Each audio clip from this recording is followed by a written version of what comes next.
have muscles like mom. You can use your hands, you can use your spoon, whatever. Hey guys, what's up? Welcome to the second week of prep. So first video, it was all right. We did okay. There was some things that I'm gonna learn as we go along. The process will get smoother, will get better. If there's anything more or less that you would like to see, let me know in the comments below. Just made my coffee, got the little one here. We're gonna go do a daycare run and then go for some cardio.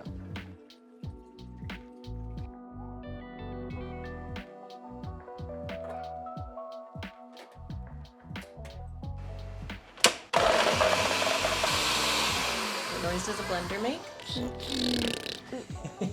Good job. So didn't actually do steps at the gym. We went for a walk. The sun was shining, colder than I thought. But anyway, now we're gonna hang out for a couple hours, have a meal, and head to the gym for legs.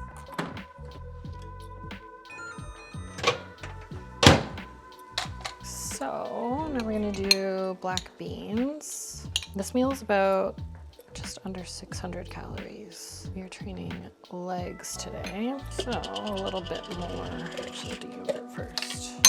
More volume. And normally I would buy lime to put with this. This is just 0% plain Greek yogurt. Lime zest and juiced makes the best sour cream substitute. Normally I'd put this in there, but I'm being proper for the video's sake. I'm the only one that eats this salsa, to be fair. We're gonna do 60 grams of that. And then hot sauce, just for flavor. That was a lot.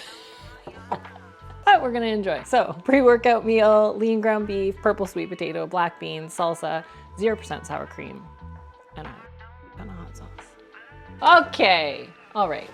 BCAAs, creatine, and pre-workout. I actually have a new flavor of this coming today. I was trying to get peach mango because it is obviously my go-to. However, they were sold out. So there is a sour watermelon. We'll have that later. Wish it was here now.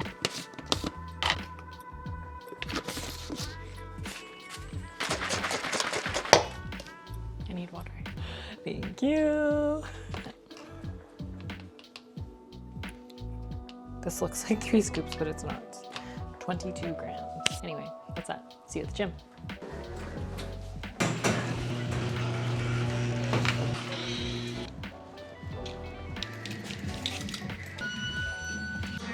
Hamstrings airtight today. It's been like 3 days since my last leg out. Start. Just had some stretching, do some banded work, and then currently in the Smith machine. Usually start with banded Smith squats. I forgot my proper bands. I only have this one, but I think the gym has one, so we'll find that and we'll get right into that soon as we warm up. I'm not gonna do headphones today. I would be embarrassed for them to take my headphones off and hear what I'm listening to, and it changes depending on the workout, but the leg day playlist goes hard.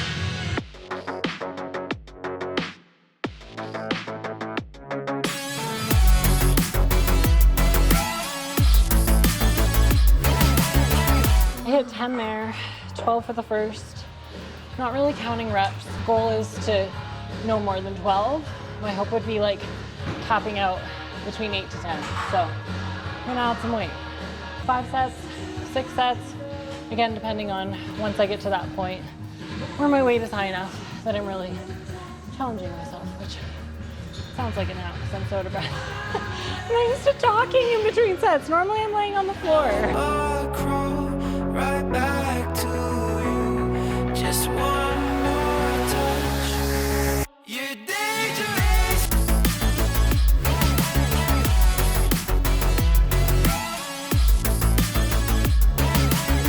Why are we acting like animals? Cause I don't know what you like anymore. Such a messy one to set up with straps, but it does make a difference, so. Acting like animals. I can't help but crawl right back to you. Just one more touch. You're dangerous. This seems harder than Smith machine squats.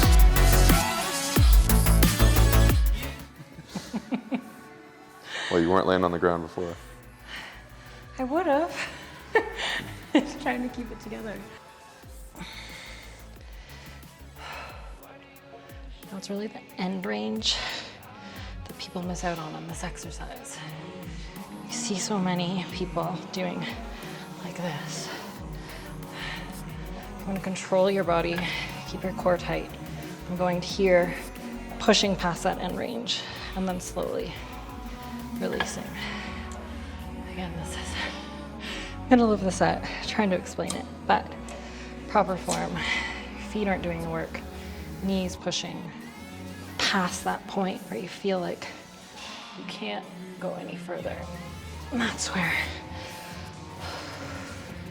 you're gonna get the full range.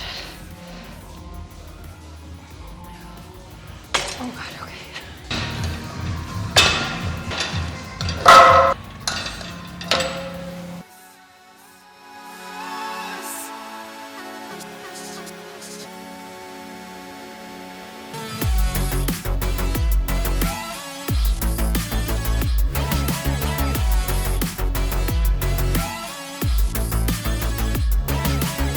Why are we acting like animals? Cause I don't know what you like anymore. Dangerous, you and me all alone. Why are we acting like animals? I can't help but crawl right back to you. Just one more touch. You're dangerous. You're dangerous. That's a leg workout, done and dusted. I feel like I went a little bit overboard, did a little bit extra, but you guys will see all of that in this video. Now we've got 20 minutes of cardio. I've got like 5,000 steps to get in. In addition to that, it's a nice day, so maybe we'll go for a walk later, and then about a half an hour posing.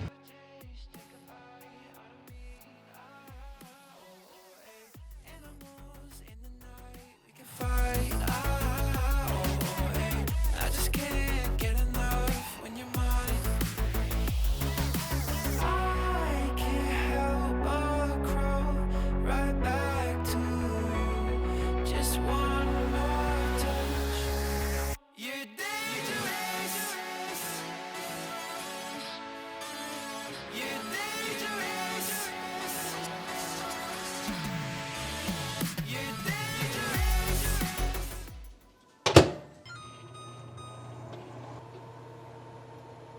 Okay, so we are home now. That was workout, cardio, posing, more step, a little bit of stretching. Thankful for Blaze coming and helping me film the entire day. It is definitely a lot of work and a lot of time, so it is much appreciated because doing it by myself, it's just, it can take away from your workout. So anyway, we are on only to meal 3. It's 5 p.m. It's gonna be a later night, just trying to space out my meals moving forward. I pre-planned today just to make it easier for getting this to you guys. So going with the staple, again, my Elevate cream of rice. Today we are doing the carrot cake. So this was a limited edition version. It's now sold out. So if you didn't get it, you didn't try it, you're out of luck. Maybe they'll put it out again. But I've got 50 grams of that in the bowl already. I've got my peanut butter measured out. This is Adam's creamy natural peanut butter. 25 grams of that. Put that in first while the cream of rice is still hot, just to melt down that peanut butter a little bit. And then got blackberries. Let me just check my measurement. I believe 80 grams, correct. 80 grams of that. Just kind of put them on one side. I feel like if your food looks good, tastes better, but we all know the reality of having enough time to make beautiful meals. Not always the case. 80 grams exactly. And then chicken, 160 grams. I've snacked on a couple pieces. I've salted this. I know you think carrot cake and chicken. Just, I don't know. It's easy, it's salty, it's sweet. It works. People think it's weird, but I think That is good enough for me. A little more salt. And there you have it. Meal number 3.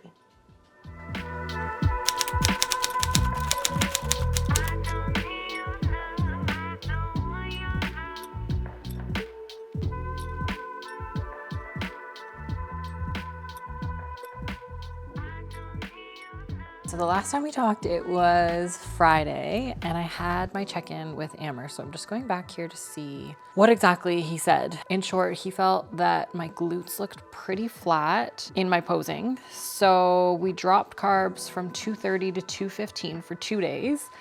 It is now Sunday. I did another check-in this morning, which I will show you guys a little snippet of here. And things look great. So dropped like 2.4 pounds in those 2 days. Everything tightened up, core, back pose. I was really happy with it. So was Amber, which was great.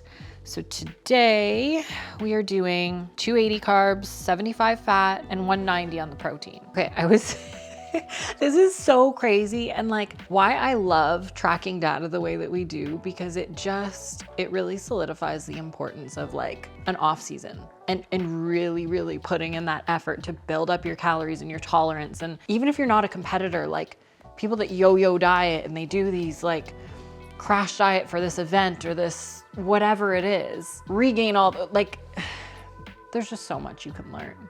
So much you can learn. And I have been there. I remember after my first prep, God, how old was I? I was young. This is back in like 2012, I think. I won my show. Maybe I got second. First or second for show. It was a small show. There was like 5 girls, maybe 5 girls in my category or my height class. And after, we had a cottage in Port Elgin that we would go to every year. And like you're at the cottage, you're always like picking at things, this, that. And charcuterie was big. Like the red pepper jelly, the goat cheese, the brie cheese, like you name it, we had it. And it would just be out. You would like pick on it all day, but you don't realize the calories. You eat like a handful of prosciutto, you know, a good amount of cheese. It adds up. So anyway, long story short, 2 weeks in Port Elgin, I think I gained like 22 pounds. 22 pounds. And mind you, I was over it after that prep. Like I felt really run into the ground. The methods that I use, like in the moment, were totally fine. Looking back on it now, you just laugh because you learn. You really do learn so much. So fast forward, you know, we're in 2025. That was 2012. Even me comparing last year to this year, and last year I was 100% on, like switched on. There was no free meals. There was no slip ups. Like everything was where it should have been and where it needed to be at that time for where my body was at. But I was doing at that point, equal weeks out, 60 minutes of stairs, level 11, 7 days a week. I was eating almost 1,500 calories. So 40 fat, 180 protein, and 100 carbs. Fast forward to now, I'm 3 pounds heavier than I was last year at this point out. I'm doing 20 minutes of an incline walk, speed 4.3, level 5. I just bumped it up myself, not my coach. That's 7 days a week. And instead of 1,480 calories, I'm eating 2,405. So 230 carbs, 225 protein, 65 fat. And I mean, today I'm eating 280 grams of carb compared to, again, last year, 100. That's so crazy. It just totally goes to show to put in the effort, put in the work. Don't let it be a season. Don't let it be just for one event. Because when you get to the point where like, I don't even think about it anymore. I love what I eat. I love how I eat. When I travel, I have food freedom and flexibility, and I understand the basics of that now, like people say, well, when did your prep start? You know, I've made the series and my last video was like prep day 1. I don't really know. It's not like it was like, oh, prep started. Okay, 5 times the amount of cardio, like cut the carbs in half, like no salt, no sauces, like none of that. We don't have to do these extremes because year round, I'm pretty much the same, right? I don't know if that makes sense. But anyway, I thought it was pretty cool. And that's why I was texting you this, because the difference, it's just very cool to have that data, to be able to go back and compare week by week and see. And that doesn't mean that this prep I won't get to under 100 grams of carbs, that I won't get under 1,400 calories. That's a very probable and possible thing to happen. It's a prep, you do what you have to do. And there's no ill feelings, no complaints about what I did last year versus what I'm doing now. It's just really, really interesting to me to see what can happen when you are always putting in the work. You're not just putting in the work when there's a reward for you at the end of it. You're doing it long-term. You're doing it 100% of the time, no questions asked. And the proof is in the pudding. So we're starting a new week. It's hard to say what this week is gonna look like, but you guys will see all of that, what's gone on, the changes that we've made in the next video. As always, if you have any questions at all, let me know in the comments and I will be sure to add them to the next video.